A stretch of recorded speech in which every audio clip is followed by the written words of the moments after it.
Hello, everyone. So, I'm here to ask you a question.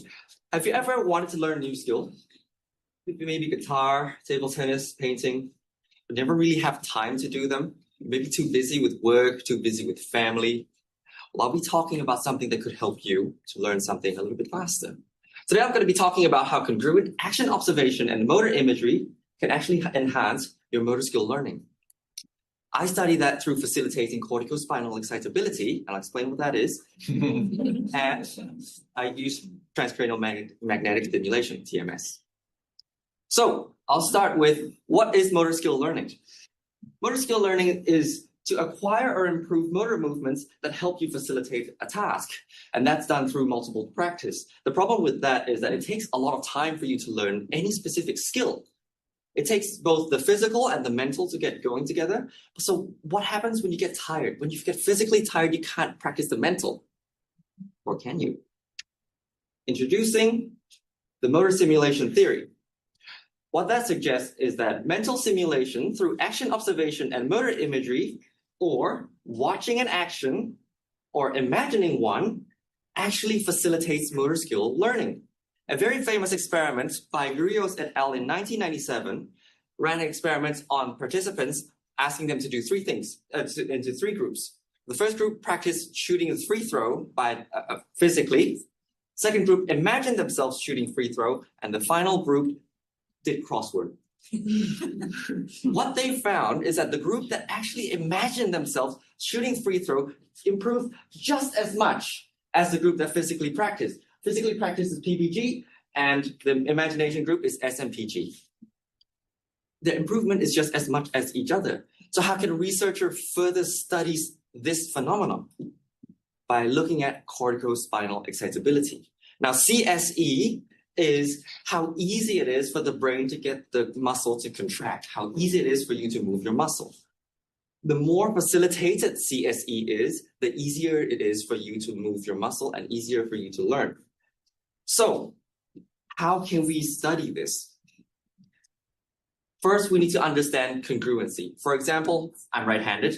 So, the congruent factor for a right-hander completing tasks with my right hand is that when I'm observing a right hand movement, that's considered congruent. Observing a left hand is considered incongruent. Similarly, imagining the right hand is congruent. Imagining the left hand is incongruent. Now, how do we study this? So researchers have found that these influences CSE, but how do we know? By using transcranial magnetic stimulation. What is it? It's a magnetic device that stimulates your brain, causing your hand to twitch. If you put it on the hand area, that is. So it fires a consistent pulse that allows an electromyography, an EMG, to produce a graph just like that, onto a graph that's called an MEP, motor evoked potential. Now, the height of that MEP determines whether the thing facilitates or suppresses that CSE. So if it's bigger, it facilitates; smaller, suppress. With this setup in mind, I aim to directly investigate the influence of AO and MI together, as well as their interaction. My hypothesis is that congruent action observation and motor imagery condition will produce the largest CSE facilitation compared to incongruent or isolated stimuli. In my experiment, I asked participants to complete the VMIQ, which is to ask participants how imaginative they are. 1 being not very imaginative at all, 5 being they have very vivid imagination. In the experiment, they complete a 2x2 block format where they watch a congruent or incongruent hand action, which is AO, or imagine congruent or incongruent hand action, MI. For example, in this block 4, they are watching the right hand movements, so congruent AO, while imagining left hand movement and incongruent MI. While this is going on, I stimulated them with a TMS, and then I get their hand movement twitches so I can get their MEP amplitude for all the 4 conditions. After 30 stimulations, participants were asked how focused they were in the video from 0 to 10, 10 being the most focus on the video, and how vivid their imagination was from 0 to 10. My result compares the MEP amplitude of each of the conditions, and oddly enough, the results showed that AO and MI congruency were not statistically significantly different from one another. It's not helpful that congruent or incongruent action observation or motor imagery. Even though the result suggests a possible interaction because of the crossing of the lines, it is still not significant. However, if you look at these variables on their own, you can find a different pattern emerging. For this one, you can see here that if the participant has higher focus on the video, which is the focus rating on the x-axis here, you can see that the congruent action observation condition, the blue line, results in a larger MEP amplitude than the red line when it's incongruent. Similarly, congruent motor imagery, which is the left graph here, would facilitate CSE more if participants are vividly imagining, which is the x-axis, higher score on the x-axis, and if they're already a person with high vivid imagination, the blue line compared to people on the red line. Contrast that with the incongruent MI condition, where none of the variables are significantly different from one another. From all that jumble, what do the result mean? Action observation and motor imagery may not facilitate CSE on their own. It might not help you with motor learning on their own. However, they will only do so if the participant is focused or vividly imagining themselves doing it. How can you apply this? When you're learning a new skill, you cannot spend all day learning that task. When you're learning to play badminton, you can't be in the court all day. You have to go home, right? But when you're home, you can activate action observation by watching some games or imagining yourself hitting those shots, activating MI. Similarly, if you are a surgeon, some professional skills, you also wouldn't have a body at home to dissect. So you would want to activate AO and MI at home to practice your skill.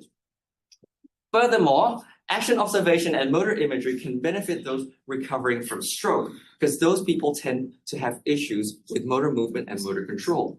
Transition into physical therapy can be really difficult, so this can act as a bridge for them to get to a therapy much easier. So what's the key takeaway? Practice as normal. Skill learning still comes best when you physically do them. However, in your off time, watch more content related to that action. Imagine yourself doing them as well. But most importantly, you cannot be lazy. Right? You have to still have to be present and focused. You can do it on the couch, but you have to be present and focused. Then and only then does AO and MI become an effective learning tool. Thank you.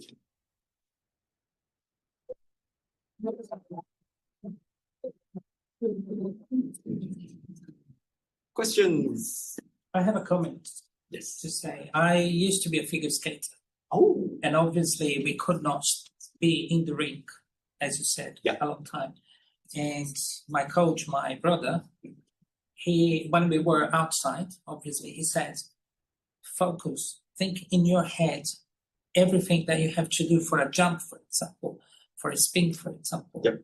And every time that you are practicing, you have to think that you are in a competition and vice versa. So I can relate to that. And that was, 35 years ago. Visualization technique. So yeah, there was a lot about, knowing when I was in the rink practicing a jump. And I'm talking about 3 hours, repeatedly doing one thing. That helped a lot. That's so I can see now the scientific behind it. Thank you. Yeah. Was there a correlation between those who had vivid imagination and were more successful in developing the technique to apply the principle to improve their performance? Those are more longitudinal studies. I didn't have time to run those studies for my PhD. I would actually love to do that. But unfortunately, I didn't have time to do so. So I cannot answer that question truthfully. Yep. Can you elaborate on why you choose the TMS but not other techniques? Is there a specific reason? So there are other techniques that I could have used. I could have used fMRI. I could have used EEG, but those are less online kind of thing. Where TMS, I'm actually stimulating their brain and I'm seeing their hand twitch. Whereas fMRI, you do the things, stuff happens, and then I get the data later, and then I'll be like, oh, okay, cool. That person was something like that. TMS is much more causal. I can see it right there. I can see their hand twitch, and it's really cool every single time I see it. I'm not a weirdo, okay? That's my question. Yeah. When you were looking at the research, did you look into Bandura's social learning theory and Peter Dowrick's work on fast forward? So this is the idea that, if you see yourself performing a skill, even if it is edited to make it perfect, you've got a bigger chance at doing it. I haven't looked directly into Right. those. I've looked much more into a more neurological aspect to it. Sure. But that's an aspect that I would love to get Yeah, into. because I think in their work, they've done quite a lot of work, especially with neurodiverse children as well. And it's not just video modeling or modeling self, there's also that peer modeling. So you're watching somebody else that you like, and then you kind of pick up on that skill. So I would love to talk to you more about that. Yeah, cool. Thank you, everyone. I've just got a quick question. Sorry. What field or area of practice would you love to see your research be applied? That's a good question. I want my field to be applied in, honestly, as many fields as possible when it comes to any form of learning. Like, yes, my study currently is much more focused into motor skill learning, but I wish that I could apply this into just knowledge-based learning to any kind of other types of learning as well, because I really enjoy knowing that people are learning and growing and improving themselves. That's my passion right there. Cool. We're done. Thank you.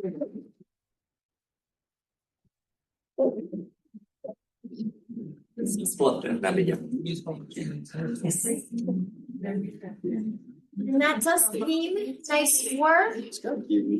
So energizing for the afternoon. Like, that was awesome, guys. Love it. Nibbles and drink and networking is at 5:30. Just over entering space.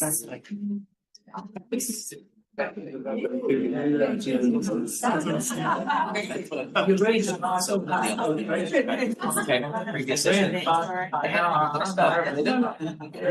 find myself struggling to follow.